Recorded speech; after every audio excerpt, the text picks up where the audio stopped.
Okay, so it's time for us to go ahead and get back into our coverage over the X-Men for Age of Apocalypse. And so with that being said, we're going to pick up with Weapon X issue number 4. And this is the final issue for Weapon X. And so with that being said, we're going to pick up with Logan. Now remember, for Logan, he's working with the Human High Council as they make their way over to North America to drop a bunch of nuclear bombs as a way to hopefully kill off Apocalypse once and for all. And so as we get into the opening pages of this storyline, we're really picking up with Gateway telling the Human High Council no, that he will not be used as a way to navigate the entire fleet of aircrafts that the Human High Council have at the moment. They're planning to use as a way to drop nukes across North America to hopefully kill off Apocalypse. And the reason why he won't do it, because to him, the human race is always going to be in the same spot over and over again. Meaning that what we're seeing right now by Apocalypse, the mutants, and the human race is going to happen again down the road, but in a different type of way. Because we as humans are always causing pain onto one another. And so for Gateway, he's saying, why should I go out of my way to help us out with this, where sooner or later, we are going to be in the same spot all over again. But for Logan, he shows Gateway this hologram. And this hologram is really more of Gateway watching a young girl be killed off by one of the many soldiers of Apocalypse. It's Wolverine saying, look at her. This was an innocent girl who was begging for her life. But unfortunately, they didn't care. They still killed her off, even though she was defenseless. And so it's Wolverine saying, or really, sorry, Logan, not Wolverine, but it's Logan saying, look, I found her diary and I want you, Gateway, to read her diary. And the reason why, because when Logan found Gateway in our last video, the dude was hooked up to all these different computers as a way to study the world, the entire world. And so right now is Logan saying, read her diary because you love to collect information. And I'm hoping that after you read her diary, you realize that she did not deserve that at all. And so for Gateway, he does have a change of heart. He does agree to help lead the Human High Council over to North America. But for a brief moment, we have to jump over to Apocalypse. Now, when we do, it's really more of Apocalypse getting word from Rex that the Human High Council is on their way to bomb North America. And so for Apocalypse, he's really not worried because even though right now it seems like everything is going into its end game for this reality, for Apocalypse, he believes that he has the right pieces set at the right places to help him win the war. And so for the Human High Council, he already knows there is a major storm heading that way. And that storm might cause them a problem when it comes to arriving over to North America to drop their nukes. But also it's Apocalypse saying, hey Rex, listen, I got plans on plans up my sleeves. So sooner or later, the Human High Council is going to lose. And so when we jump back over to Gateway and Logan, we're seeing Gateway going out of his way to lead the fleet of aircrafts across the ocean over to North America. But while you have Gateway doing that, I kind of want to transition over to Logan, who goes over to see two other characters. And that would be Brian Braddock and also Emma Frost. Now, in the earlier issues for the Weapon X series, you had different people kind of mention the fact that they don't trust Brian Braddock at all. And the thing is, with Brian Braddock being here, it's very strange because this is a major attack. But this man was in charge of creating the Sentinels in this reality, or really helping out with their creation. And so for Emma Frost and other people, why would you have somebody who's very important when it comes to the Human High Council on this suicide run? And so while you have Brian walk away, you have Emma Frost express that she's kind of worried about Braddock and the possibility that he could be working for Apocalypse. Now, you also have Emma bring up Jean Grey. And here's the reason why, because in the earlier issues of this series, Jean Grey and Logan was both working for the Human High Council. But once Jean Grey realized that what the Human High Council was planning on doing to North America, which again is dropping a bunch of nukes, Jean Grey left to help get people out of North America before they get killed off by all the different nukes. And so for Emma Frost, she's kind of like, you say that Brian being here is a suicide run, but what your girlfriend is doing is also a suicide run, because most likely she'll be killed off by all the different nukes. But as Logan's saying, no, you don't understand, Jean Grey. Like, what we're doing right now, we had technically put a shell over our hearts to kind of get over the idea of what we are doing, dropping nukes across North America. But for Jean Grey, she can't do that because it shows how great of a person she truly is. She's better than all of us. And so it really shows that for Logan, this man really does miss Jean Grey because she brought out the better side of him. But unfortunately, she's now in North America with Scott Summers trying to help him get people out of Manhattan at least. But while you have our heroes heading over to North America, they get attacked by two Reavers. Now, we had talked about the Reavers in this reality, really in the old reality as well, because Reavers are just group of humans who have been given cybernetic body parts. And so for Donald Pierce and a few other people, they were turned into Reavers. Now, for Donald Pierce, literally since issue number 2, the man has been left to believe to be killed off. But once again, he arrives from the dead to cause more problems for Logan. And so his main goal is to make sure that the aircrafts do not make it over to North America. But you also have Donald Pierce being able to warn the security team at all these different towers and walls that Apocalypse had placed in the ocean heading over to North America. To tell them like, hey guys, listen, the Human High Council is trying to fly over you guys, sneak by you guys by using the storm around them to hopefully get over to North America. Now, we also learn here that yes, Brian Braddock was working for Apocalypse, that he was being controlled. But luckily for Brian, he was able to fight that control to at least do some damage to Donald Pierce. The problem is that Donald Pierce is still a Reaver. And so you have Donald being able to kill off Brian just like that. And the rest of the book does wrap up very quickly here, thanks to Larry Hama. But what actually happened is that you have one of the Reavers being Carol Danvers. Now, in our last video for Weapon X, we saw Carol Danvers try her best to kill off Donald Pierce by sacrificing her life. But unfortunately, she had failed. But for Donald Pierce, he was able to turn her into, well, a Reaver. Now, she was able to fight his control, but the problem is that you didn't have Donald Pierce kill off Carol Danvers. And so for Logan, he realized that Donald Pierce is now going after Gateway. Really, he has grabbed Gateway. Now for Logan, in this reality, he had lost a hand thanks to Scott Summers. And so we're kind of left to believe the claws had also disappeared alongside with his hand. No, when it came to his claws, they had retracted into his arm.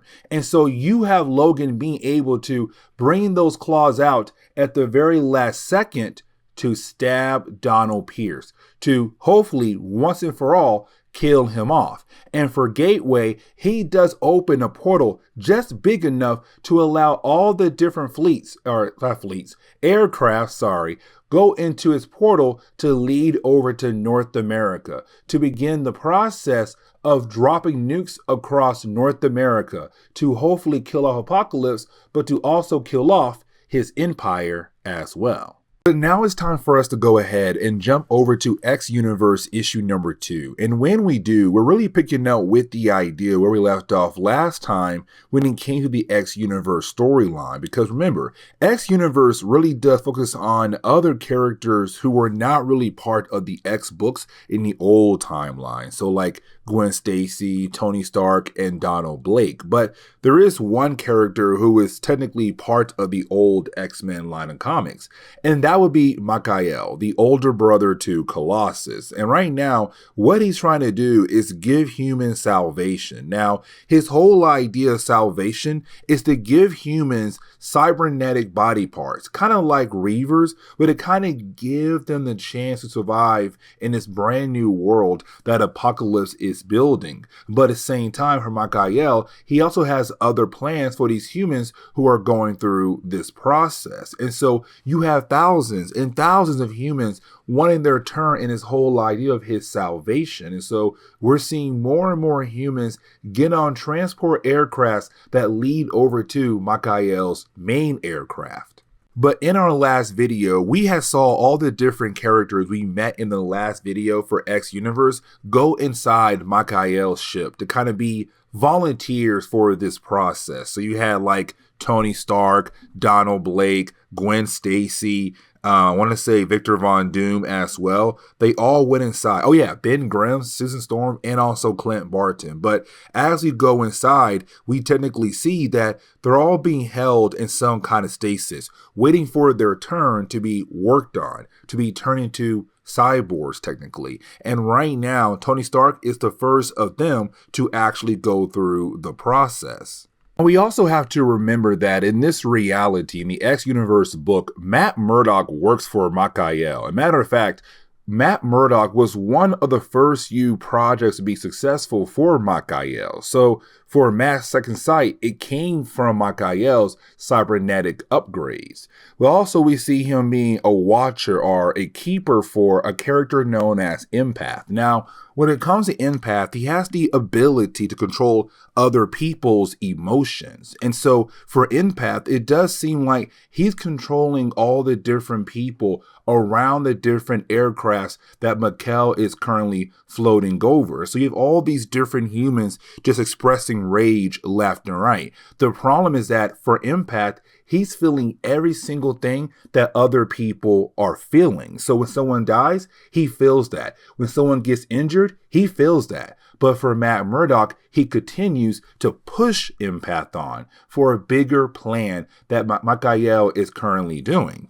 But now we have to jump over to 3 members of the Human High Council who had technically stayed behind while the rest of the Human High Council had went over to North America to drop their nukes to hopefully kill off Apocalypse in his empire. But the 3 who did stay behind is Thunderbolt Ross, you have Bolivar Trask, and Mora Trask. Now, you had the 3 right now talking about what's happening in the streets where the humans are technically divided. You have all these different riots happening left and right. But while they're talking, you have Michael appear. And when he appears, he says, hey, listen, I'm telling you right now, the future for the humans is about to end right now because you humans are so divided. But unlike mutants, we are committed to work together. Now, for me personally, that's not true because you have the X-Men, you have Forge team out there, the Outcasts. Like, you have a few mutants out there who are technically not committed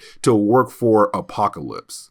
But now we have to jump back over to those characters who were technically being used as for experiments, but being kept in stasis. But here's the catch, because for Tony Stark, we last saw him being worked on by different machines that were running the experiment by Michael. Here's the catch. You see, Tony Stark is technically a Trojan horse, and let me explain. Because for Tony Stark, the tech that keeps his heart pumping was also being used as a way to send out a virus to shut down the entire system in this one particular room, to allow our heroes to be free, because they knew that there was something going on when it comes to Michael. And so their main goal now is to hopefully stop him. And so once you have all our different characters be free and being able to regroup, you didn't have Tony tell Ben Grimm that his weapon is being kept right now in one different room. And just like that, Ben and Sue, they find their weapons and they are ready to go.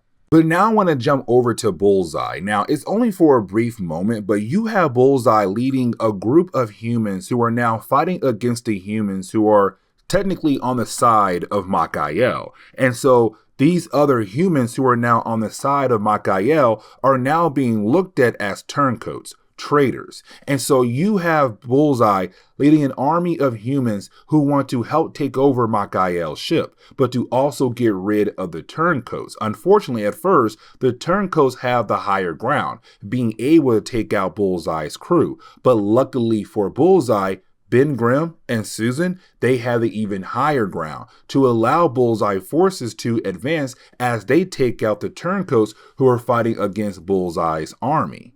Now, for a brief moment, we have to jump over to Tony Stark and also Gwen Stacy as they're breaking into one of the different areas of Michael's ship to fight against more members of the, turncoats, the humans who have betrayed the other humans. Except you have Tony Stark realize there's something wrong with Gwen Stacy. And so when he turns around, he sees the Thing. Now remember, the Thing in this reality is just the Hulk. It's Bruce Banner, but they call him the Thing. But for the Thing, his main goal is to make sure that he will survive, meaning that he knows that humans may not survive alongside with with mutants. So why not go ahead and turn myself into a creature that might allow me to live alongside with the mutants, the Hulk or the Thing.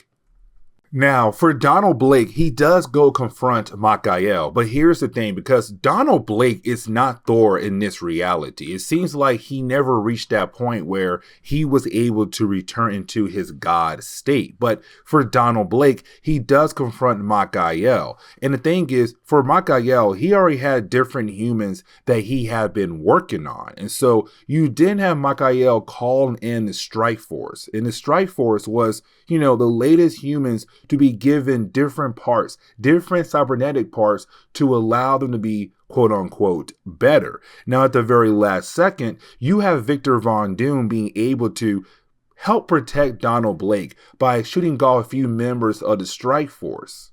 Now, let's go ahead and switch over to Matt Murdock, because for Matt Murdock, he discovers that he actually has power. You see, for Matt Murdock, he believed at first that his second sight, his second vision came from Michael. But in reality, no. It came from his incident he had early in his life, where he went out of his way to save an older man, but unfortunately, he was hit with a huge amount of chemicals. And so as we go over to Matt Murdock, remember, he's watching over Empath. And while doing that, you have Empath finally show Matt Murdock what it's like to be connected to all these different people that Empath is currently controlling. And so for a brief moment, Matt Murdock realized that Empath is feeling all the anger and pain and loss and death that other people are feeling. And so you have Matt realize that Empath is going through a lot. And so you have Matt just go ahead and kill off Empath. But right after doing that, you have Matt realize that his second sight did not come from Michael. It came from his incident. And so now it's Matt Murdock kind of realizing that he's truly the man without fear. Now, for a brief moment, we see Ben Grimm going out of his way to save a young child's life. And the reason why, because with everything popping off around the aircrafts of Michael, you have some people dying in the chaos. Like, for example, there was this father who was just trying his best to protect his child. He gets shot down, and unfortunately, it does seem like at first the child might be alone. But luckily, Ben Grimm was there to pick up the child and save it. Now, let's go ahead and switch back over to the Thing, which is Bruce Banner, but the Hulk. Anyways, you had the Thing still fighting against Gwen, and you have Gwen really being able to not hold her own, but keep the Thing busy long enough to allow Tony Stark to hack into the system of Michael. Now, for the Thing, again, for him, his main goal is make sure that he can survive alongside with the mutant race, but it's also him saying like, hey, I'm kind of on the side of Michael. Now, for Tony Stark, once he's able to hack into the system, he realized that Apocalypse had brought up the sea walls. And the sea walls are basically defenses around North America that allow Apocalypse to attack against other countries across the world. Like, for example, right now, Eurasia. Eurasia. And so you have Apocalypse getting ready to send a bunch of missiles right back at Eurasia. And that right there will kill our heroes, but all the humans in that area as well. Now, as we jump back over to Donald Blake, who's fighting against, Michael, you have Donald Blake being able to hold his own here. Now, for Donald Blake, his main goal is to allow Victor Von Doom to save other people of the council while he takes on Michael on his own. And here's the thing, because